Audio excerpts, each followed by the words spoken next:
নমস্কাৰ মিউটুছ technical study চেনেলটোলৈ আপোনালোকক স্বাগতম জনাইছোঁ। আজি আমি আপোনালোকৰ কাৰণে অসমীয়া সাহিত্যৰ ওপৰত এটা মক টেষ্ট লৈ আহিলোঁ। ইয়াত previous Assam police, AB, UB, SI আৰু এডিআৰইত অসমীয়া সাহিত্যৰ পৰা অহা কুৱেশ্যনসমূহ ইনক্লুড কৰাৰ লগতে top 35 most important MCQ discuss কৰিছোঁ। মনত ৰাখিবা, আসাম পুলিচত অসমীয়া সাহিত্যৰ পৰা 4টা নাইবা 5টা কুৱেশ্যন অহাটো খাটাং। চ' মই আশা কৰোঁ ভিডিঅ'টো সম্পূৰ্ণকৈ চালে আপুনি অসমীয়া সাহিত্যৰ পৰা যিকোনো কুৱেশ্যন আহিলে শুদ্ধ কৰিব পাৰিব। এতিয়া সময় নষ্ট নকৰি বলক ভিডিঅ'টো ষ্টাৰ্ট কৰোঁ। আজিৰ এই ভিডিঅ'টোৰ প্ৰথমটো কুৱেশ্যন হ'ল, কোনজন কবিক প্ৰতিমাৰ খনিকৰ বুলি জনা যায়?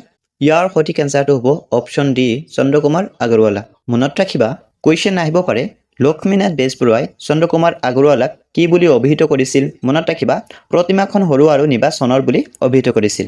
দ্বিতীয় কুৱেশ্যনটো হ'ল, অসম সাহিত্য সভাৰ প্ৰথমখন অধিৱেশন কিমান চনত হৈছিল?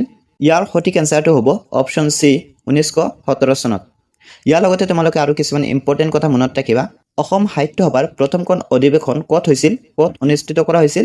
শিৱসাগৰত।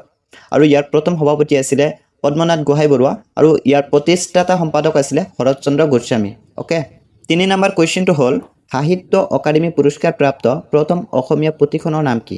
ইয়াৰ সঠিক এনচাৰটো হ'ব অপশ্যন চি, বনফুল। মনত ৰাখিবা, বনফুলৰ লেখক আছিলে যতীন্দ্ৰনাথ দুৱৰা। যতীন্দ্ৰনাথ দুৱৰাক আমি বনফুলৰ কবি বুলিও জানো। আৰু এই বঁটাটো কেতিয়া লাভ কৰিছিল? 1952। 4 নম্বৰ কুৱেশ্যনটো হ'ল, ইংৰাজী ভাষাত প্ৰথম অসমৰ নিৰ্ভৰযোগ্য বুৰঞ্জী প্ৰণেতা কোন? ইয়াৰ সঠিক এনচাৰটো হ'ব অপশ্যন এ, ছাৰ এডৱাৰ্ড গাইড।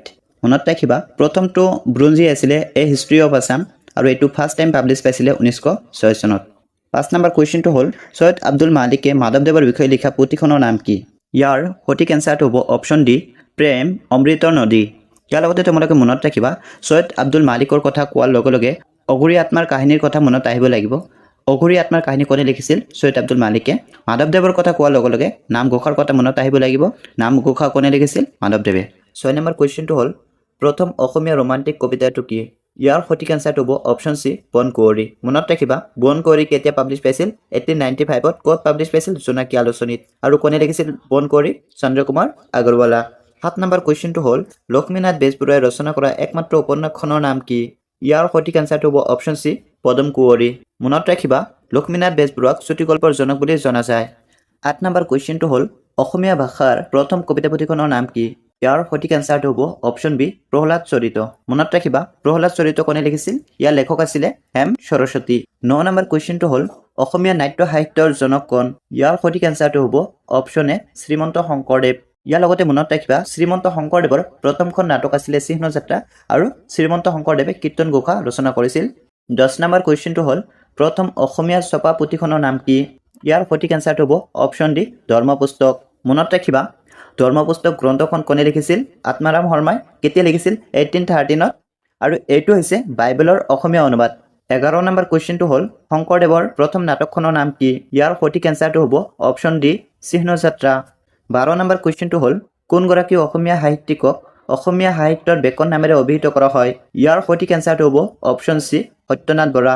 মনত ৰাখিবা, বহল ব্যাকৰণ কোনে ৰচনা কৰিছিল? সত্যনাথ বৰাই। 13 নম্বৰ কুৱেশ্যনটো হ'ল, ভাষা আন্দোলনৰ প্ৰথম শ্বহীদ কোন? ইয়াৰ সঠিক এনচাৰটো হ'ব option D, Ranjit Borpujari. 14 number কুৱেশ্যনটো হ'ল, প্ৰথম অসমীয়া ব্যাকৰণ পুথিখনৰ নাম কি? ইয়াৰ সঠিক এনচাৰটো হ'ব option B, grammar of Assamese language.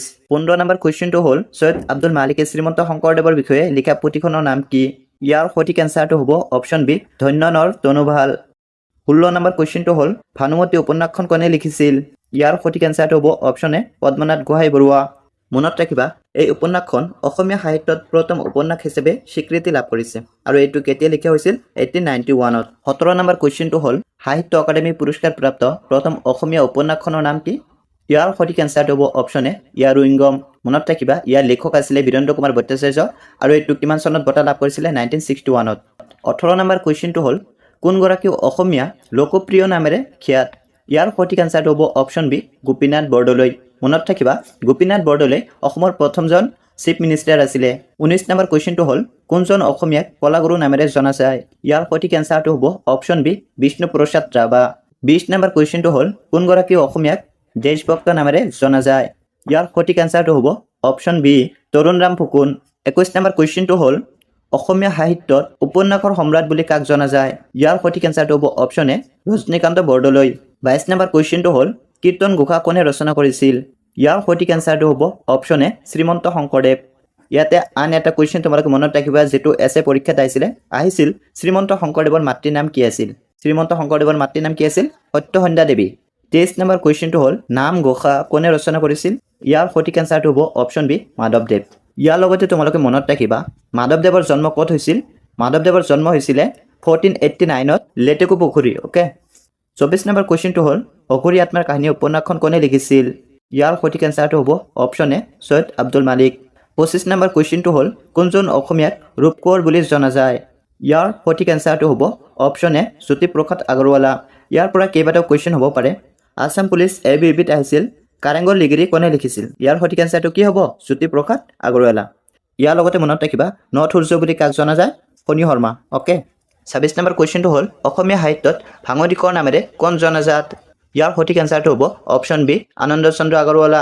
27 number কুৱেশ্যনটো হ'ল কোনজন অসমীয়া কবি বিহগী কবি বুলি জনা যায় ইয়াৰ সঠিক এনসাৰটো হ'ব অপশন সি ৰঘুনাথ চৌধুৰী ইয়াৰ লগতে মনত ৰাখিবা অপ্ৰমোদী কবি বুলি কাক জনা যায় মাধৱ কন্দলিক ওকে 28 নম্বৰ কুৱেশ্যনটো হ'ল জ্ঞানপীঠ বঁটা বিজয়ী প্ৰথম অসমীয়া সাহিত্যিক গৰাকীৰ নাম কি ইয়াৰ সঠিক এনসাৰটো হ'ব অপশন সি বীৰেন্দ্ৰ কুমাৰ ভট্টাচাৰ্য আৰু এই বঁটাটো কেতিয়া পাইছিল মনত ৰাখিবা 1979 ত 29 নম্বৰ কুৱেশ্যনটো হ'ল অসমৰ ৰাজ্যিক ভাষা কি ইয়াৰ সঠিক এনসাৰটো হ'ব অপশন ডি অসমীয়া ইয়াৰ লগতে মনত ৰাখিবা অসমৰ ৰাজ্যিক ফুল হৈছে কপৌফুল অসমৰ ৰাজ্যিক গছ হৈছে হলং গছ অসমৰ ৰাজ্যিক এনিমেল হৈছে গড় আৰু ষ্টেট ফ্ৰুইট হৈছে কাজি নেমু আৰু ষ্টেট সং হৈছে অমৰ আপোনাৰ দেশ 30 নম্বৰ কুৱেশ্যনটো হ'ল কানিয়াৰ কীৰ্তন নামৰ গ্ৰন্থখনৰ লিখক কোন ইয়াৰ সঠিক এনসাৰটো হ'ব option D Hemchandra Barua 31 number কুৱেশ্যনটো হ'ল নিম্নলিখিত কোনখন উপন্যাস কাঞ্চন বৰুৱাই ৰচনা কৰিছিল ইয়াৰ সঠিক এনসাৰটো হ'ব অপশন বি অসমীয়াত যাৰ হেৰাল সীমা আৰু এইটো কেতিয়া পাব্লিছ পাইছিল 1945 ত 32 নম্বৰ কুৱেশ্যনটো হ'ল